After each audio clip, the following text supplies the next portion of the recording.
My name is Paul Kaplan, and I'm the author of this proposal for a Judeo-Christian alliance. Today we'll start off with part of a Melanie Phillips video about Islam in Europe. And this lady must surely be one of the most brilliant Jewish journalists in the world today, able to sum up the political landscape with greater insight than almost anyone else. And as you'll see in her video, she paints a grim picture, showing that Western civilization is indeed in deep trouble. So far, she has not suggested any practical solutions. She actually never does. But her summing up is so clear and accurate that it enables others to think about answers. And in this video, she begins by pointing out the complete failure of the churches and synagogues to maintain the principles and precepts of godliness, righteousness, discipline, and decency. We have exiled religion and declared that God is dead because the biblical stories are merely primitive superstition, as they don't correspond to the dictates of reason as defined by scientific empiricism. However, in our age of unparalleled rationality, we in Britain have descended into an unparalleled age of extreme irrationality.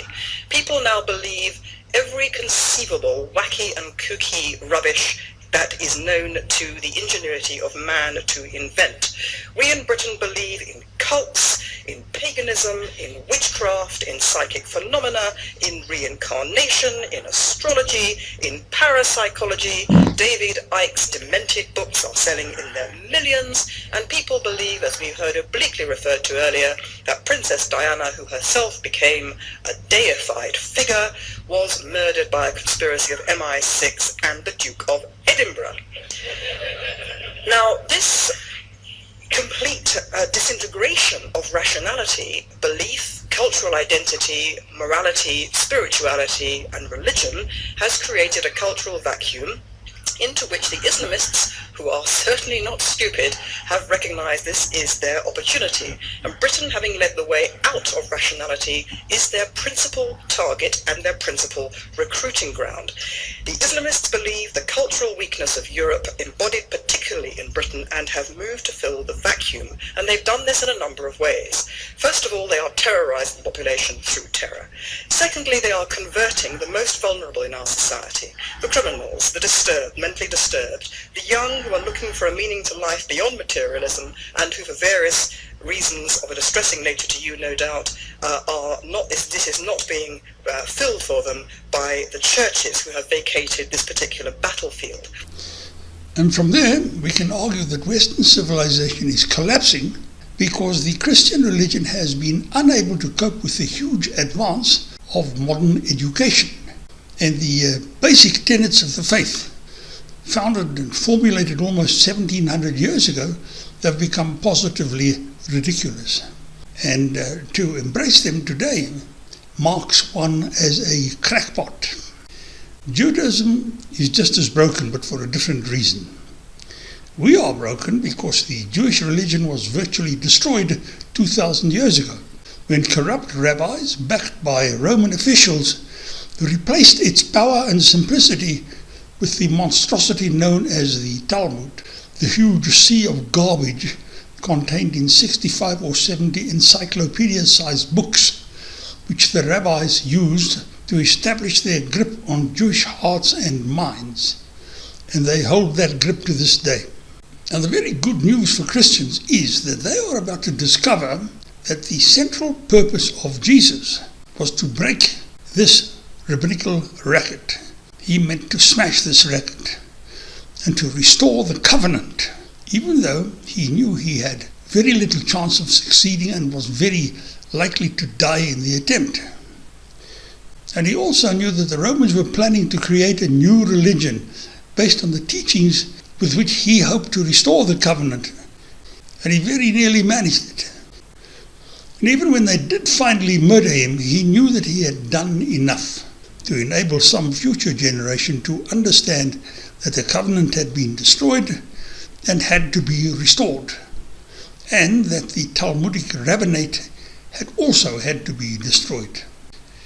And the good news is that the aim of Jesus, the main aim of Jesus, is about to be realized. And it will be realized when the Jews finally understand what he was trying to do. And they launch a furious rebellion against the deeply entrenched rabbinate. And the Christians will fully understand what's taking place amongst the Jews. And they will realize that the Christian religion can no longer be based upon the obsolete Roman doctrines, but must be based upon the struggle of Jesus, which was the struggle for the covenant. And they'll know that Jesus and the covenant are one. They are one and the same, not Jesus and Rome. So in order to deal with the crisis so accurately described by Melanie Phillips, the first thing we need to do is to show the Jews that rabbinical Judaism and its Talmud is the poison that has brought the world's hatred upon them for 2,000 years. And that the first Jewish priority has to be the destruction of the Talmud and its rabbinate, followed by the restoration of the covenant.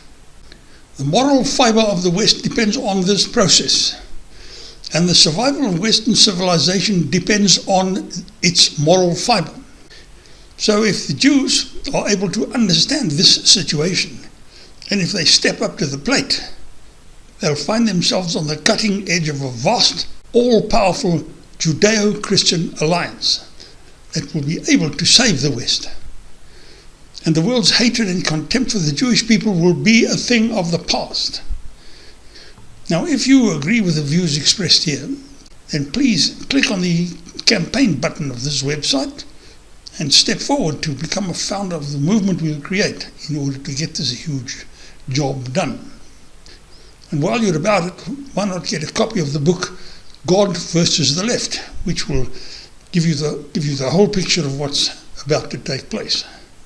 So this is Paul Kaplan signing out and thanking you for your time and attention.